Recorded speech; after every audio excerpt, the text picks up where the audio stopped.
আসসালামু আলাইকুম। আশা করি সবাই ভালো আছেন।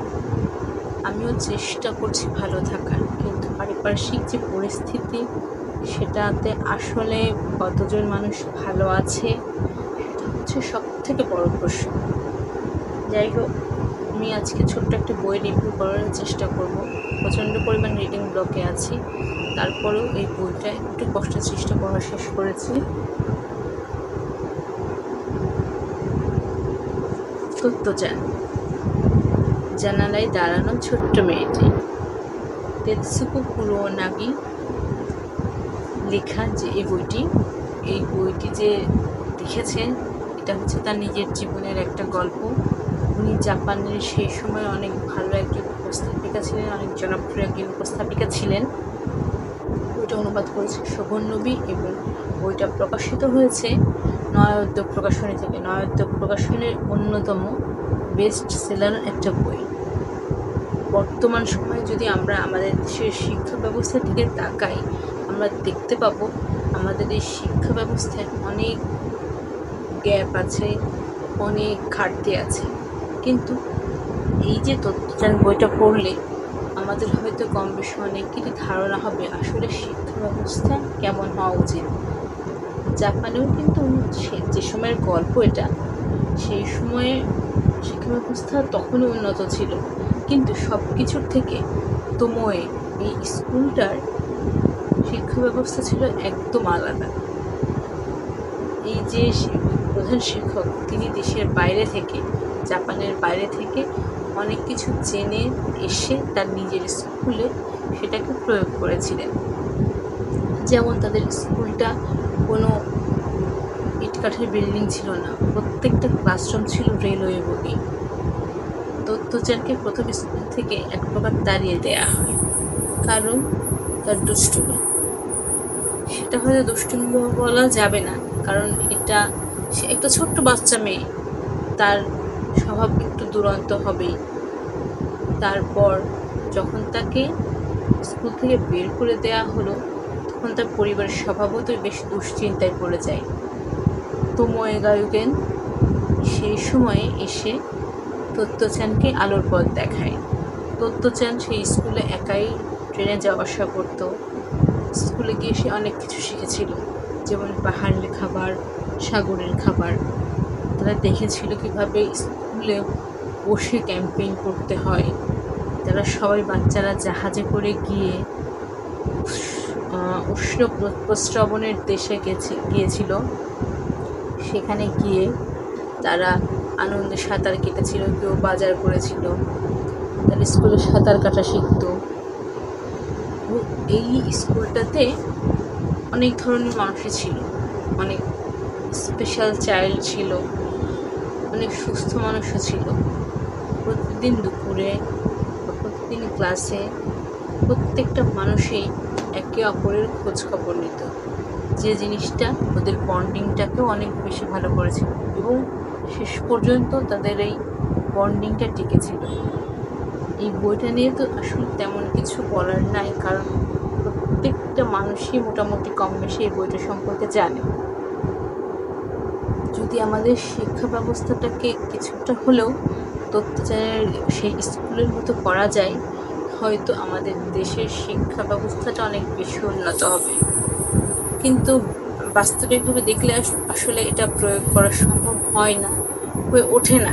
জিনিসটা আসলে সেটাই, যেটা আসলে প্রয়োগ করা সম্ভব হয়ে ওঠে না, সম্ভব করো না।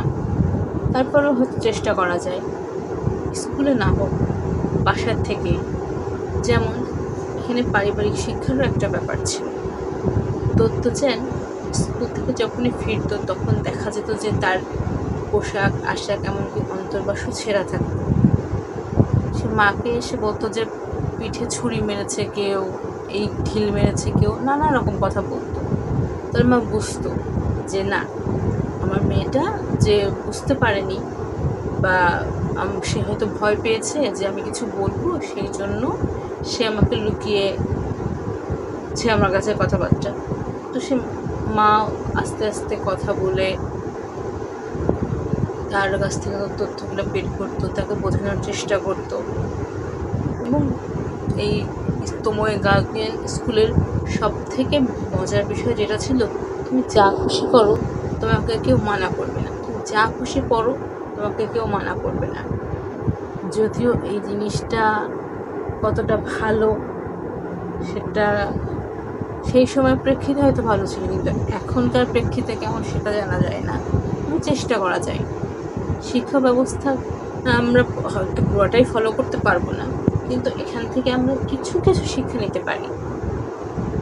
আর শেষ পর্যন্ত কি হয় সেটা জানার জন্য বইটা পড়ে। আমি বইটা প্রথমে পড়েছিলাম মৌসুমী ভৌমিকের অনুবাদে বেশ আগে। এখন যখন আবার পড়লাম তখন পুরো বইটাই আমার কাছে আবার নতুন মনে হচ্ছে। দু একটা জায়গায় একটু অনুবাদে খটকা লেগেছে, এছাড়া সম্পাদনা বা অনুবাদ মোটামুটি বেশ ভালোই ছিল, আর কোনো ত্রুটি তেমন চোখে পড়েনি, সাবলীল অনুবাদ ছিল, এটাই বলবো। আর বইটা আমার কাছে তো ভালো লেগেছে, এটা আসলে খারাপ লাগার কোনো জায়গা নাই। এই বইটা খারাপ লেগেছে সেটা কেউ বলতে পারবে না, হয়তো লাগতে পারে অনেকের কাছে, কারণ বইটা আসলে ছোটদের জন্য একরকম, বড়দের জন্য একরকম।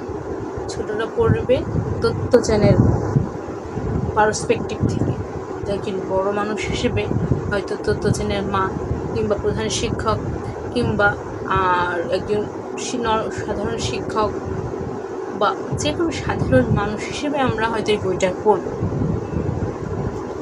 আমি বলবো যে বইটা আপনারা পড়ে দেখবেন। ইংলিশটা হোক, অনুবাদ হোক, এই বইটার অসংখ্য অনুবাদ আছে। বিশ্ব সাহিত্য কেন্দ্র থেকে শুরু করে অনেক প্রকাশনী বের করেছে। আপনার নিজের যেটা পছন্দ সেটা পড়তে পারেন। ইংরেজি বইটা অ্যাভেলেবেল আছে, সেটাও পড়তে পারেন। এটার অ্যানিমেশন অ্যাভেলেবেল আছে, সেটাও দেখতে পারেন। তবে অবশ্যই পড়বেন এবং দেখবেন, বোঝার চেষ্টা করবেন যে বইটা আসলে কী বলতে যাচ্ছে। বইটা কিন্তু শুধুমাত্র যে তথ্যজ্ঞান স্কুলে দুষ্টুমি করেছিল তাকে একটা স্কুলে নিয়ে গেছে, সেখানে তাকে শাস্তিস্বরূপ তাকে এই কাহিনিগুলো করতে হয়েছে, সেটা কিন্তু না। বইটা তত্ত্বটা একটু বুঝতে হবে। তথ্যজ্ঞানের সাথে সম্মিলিতভাবে যে বইটা এখন বাজারে চলে সেটা হচ্ছে আমার অনুবাদ করা পড়ছেন। আমি জানি যে ওটা আমার দ্বিতীয় অনুবাদ, অনেক ভুল ত্রুটি আছে, তবে আমি বলবো যে আমার এই পড়ছেন বইটা পড়ে দেখতে পারেন। পড়ছেন বইটা পড়লে যেটা হবে, এটা যেমন ছোটদের ক্ষেত্রে প্রযোজ্য, আর পড়ছেন বইটা কিশোর থেকে শিক্ষক, এই যে বয়সটা 15 থেকে বা 30 বা 15 থেকে 25, এই বয়সের মানুষগুলোর জন্য ভালো লাগতে পারে। একজন শিক্ষককে কীভাবে সম্মান করতে হয়, একজন মানুষকে কীভাবে সম্মান করতে হয়, এই জিনিসটা যদি বুঝতে চান তাহলে পড়ছেন বইটা পড়তে পারেন। পড়ছেন বা তথ্যজ্ঞান দুইটা বই জাপানি, আর এই বইগুলো এত বেশি বছর আগে, তারপরেও খুব যে পার্থক্য হয়েছে বর্তমান সময়ের থেকে সেটা কিন্তু না। হ্যাঁ, আমরা প্রযুক্তিগত দিক দিয়ে হয়তো এগিয়ে আসছি অনেক, আমাদের শিক্ষা ব্যবস্থা অনেক ইমপ্রুভ করে গেছে, কিন্তু যদি আমি বলতে চাই জাপান আজ থেকে 100 বছর আগে যেমন এগিয়ে ছিল, ঠিক আজকের দিনে এসেও কিন্তু জাপান এগিয়ে আছে। আমরা যদি নিজেদেরকে একটু আগিয়ে নিতে চাই, যদি আমাদের শিক্ষা ব্যবস্থাকে একটু আগিয়ে নিতে চাই, জাপানের শিক্ষা ব্যবস্থা, জাপানের ফিকশন বলুন বা নন ফিকশন বলুন, কিছুটা পড়ার চেষ্টা করতে পারেন। যেটা আমার ব্যক্তিগত মতামত, পুরোপুরি আমরা আমাদের জীবনে সেটা কাজে লাগাতে হবে না, কিন্তু আপনাদের ভালো লাগবে, আমার ভালো লাগবে।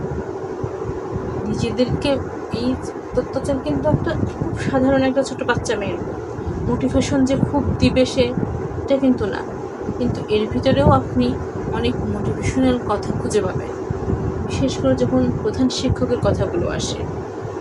কিন্তু কী আসে সেটা জানার জন্য বইটা পড়তে হবে।